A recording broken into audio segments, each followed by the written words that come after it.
Have you ever wondered how much you're really saying, even when you're not speaking at all? The human body is an open book, but only for those who know how to read it. Picture this. You walk into a room full of strangers. You scan the crowd. One man stands with his arms folded tightly, shoulders high, chin tucked. A woman across the room twirls a strand of her hair, laughing a little too loudly at someone's joke.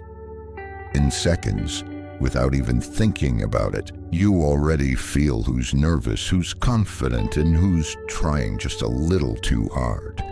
That's not magic.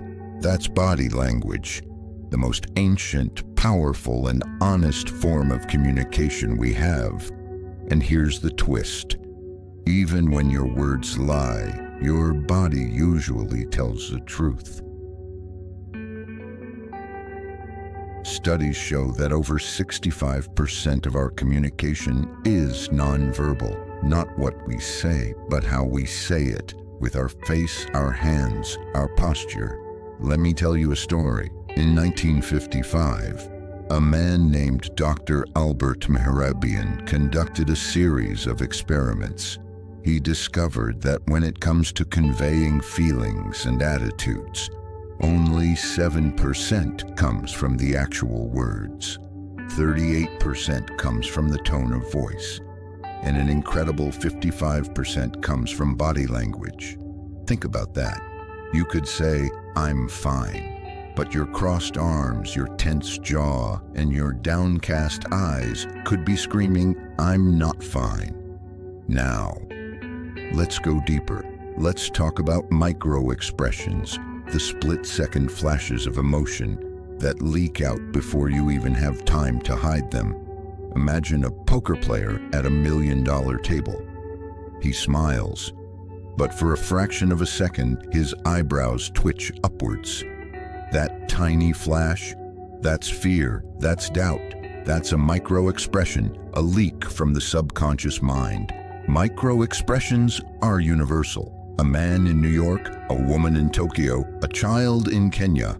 All will display anger, sadness, joy, disgust, fear, and surprise in the same way. It's hardwired into us, a biological inheritance from our primitive ancestors. Paul Ekman, the father of micro-expression research, spent decades traveling the world, even to remote tribes untouched by modern society, and he found that no matter the culture, the expressions were the same. Now, here's the catch. Micro-expressions happen in 1/5 of a second. Blink and you'll miss them. But if you train your eyes, you can spot the truth behind anyone's mask. Let me give you some examples you can use today. When someone feels superior, they often steeple their hands, fingertips touching like a church roof. It's the ultimate power gesture. Watch for it during business meetings. When someone is uncomfortable, they may touch their neck, rub their forehead, or cover their mouth while speaking. Self-soothing behaviors, subconscious attempts to hide. When someone is lying, they often overcompensate, giving too much eye contact or repeating the same phrases to convince you. But the biggest tell, their feet. Most people focus on eyes and hands, but feet are the most honest part of the body. Someone who's interested in you will unconsciously point their feet toward you. Someone who wants to leave will angle their feet toward the exit, even while smiling politely. Here's a chilling story. In 2007, during a televised interview, a famous politician was questioned about a scandal. He smiled confidently, maintained strong eye contact, answered smoothly, but his feet, they shuffled constantly. His body leaned subtly away from the interviewer. Months later, the scandal exploded into public view. The body had spoken first, long before the truth came out. This is the secret. The body whispers what the mouth tries to hide. Now, let's talk about micro-expression decoding.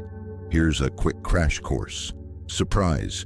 Eyebrows raised, eyes wide open, mouth open, but no tension around the mouth.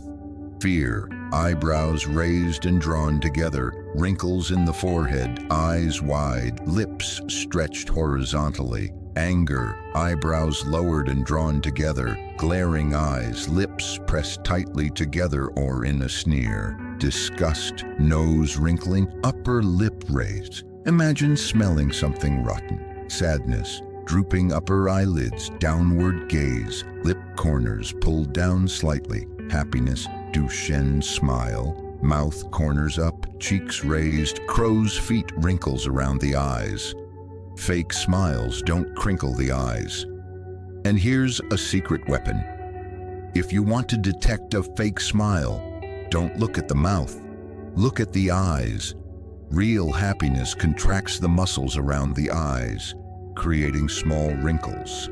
Fake happiness only lifts the lips.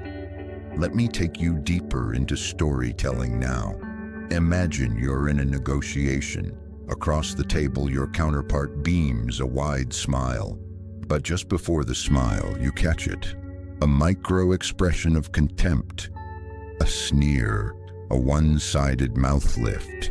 Instantly, you know, behind the handshake and sweet words, they don't respect you.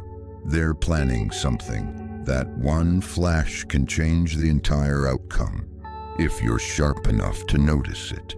And what about dating? When someone is truly into you, they unconsciously mirror your movements. You lean forward, they lean forward. You cross your legs. Moments later, they cross theirs. Mirroring is a powerful primal signal of rapport. But if someone is stiff, overly still, or subtly angles their body away from you, their true feelings are slipping out, no matter what their words say. Let's make this even more useful. Here are 5 quick hacks to instantly project more confidence through your body language. Stand with your feet shoulder width apart.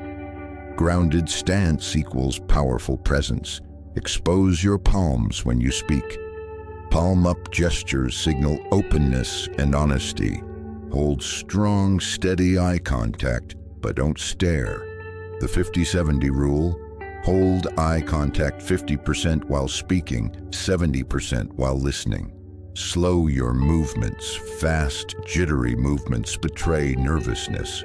Slow equals control. Smile genuinely when appropriate. Warmth plus confidence is an unbeatable combination. Here's something else to consider. Body language isn't just a way to read others. It's also a way to change yourself. Power poses, standing tall, arms open, can actually change your internal chemistry. Studies show that adopting a power pose for just 2 minutes can increase testosterone, dominance hormone, and decrease cortisol, stress hormone. You can literally fake it until you make it, at least as far as your body chemistry is concerned. And that brings us full circle. Mastering body language and micro expressions isn't about manipulation. It's about awareness. It's about seeing the hidden truth in others and learning to control the truth you show to the world. It's about walking into any room, boardroom, courtroom, date, job interview, and having an unfair advantage. Because while others listen to words, you'll be listening to the soul, and that changes everything.